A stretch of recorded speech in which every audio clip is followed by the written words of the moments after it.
Postal ব্যালটের 299টি আসনের মধ্যে 255টি আসনে জামাত ইসলাম জয়লাভ করছে। পুরো ভিডিওটা শুনুন।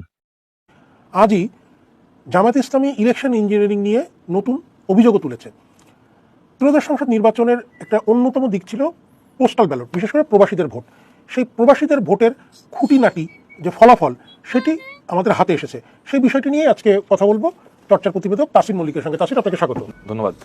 তাসিন, ত্রয়োদশ সংসদ নির্বাচনের 299টি আসনের পোস্টাল ব্যালটের যেই সার্বিক ফলাফল, সেটা আপনার হাতে আজকে এসেছে। সামগ্রিক ফলাফলে কি দেখা যাচ্ছে? পোস্টাল ব্যালটের যে সামগ্রিক ফলাফল 299টি আসনে, সেই ফলাফল আমাদের হাতে এসেছে। এবং আপনি জানেন যে প্রথমবারের মতোই প্রবাসী সরকারি কর্মকর্তা এবং কয়েদিরা এই ব্যবস্থার মাধ্যমে ভোট দিয়েছেন।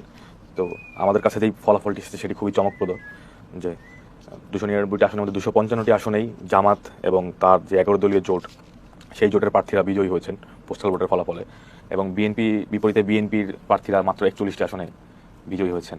এবং মাত্র 3 জন স্বতন্ত্র প্রার্থী এই পোস্টাল ব্যালটের যে ফলাফল, সেই ফলাফল অনুযায়ী 3 জন স্বতন্ত্র প্রার্থী 3টি সংসদীয় আসনে বিজয়ী হয়েছেন। বিএনপির শীর্ষ নেতাদের মধ্যে পোস্টাল ভোটে বেশি পেয়েছে এরকম কে আছেন?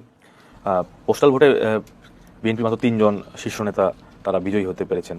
এবং তাদের মধ্যে একজন প্রধানমন্ত্রীর উপদেষ্টা মির্জা আব্বাস ঢাকা 8 আসনে, আরেকজন আসাদুল হাবিব দুলু লালমনিরহাট 3 আসনে, এবং মির্জা ফখরুল ইসলাম আলমগীর বিএনপির মহাসচিব, তিনি তার নির্বাচনী আসন ঠাকুরগাঁও 1-এ তিনি বিজয়ী হয়েছেন।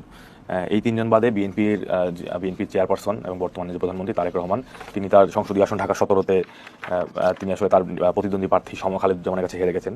ওই আসনে আমরা দেখেছি যে 2328টি ভোট পেয়েছেন খালিদুজ্জামান, এবং প্রধানমন্ত্রী এবং বিএনপি চেয়ারপারসন উনি 1256টি ভোট পেয়েছেন।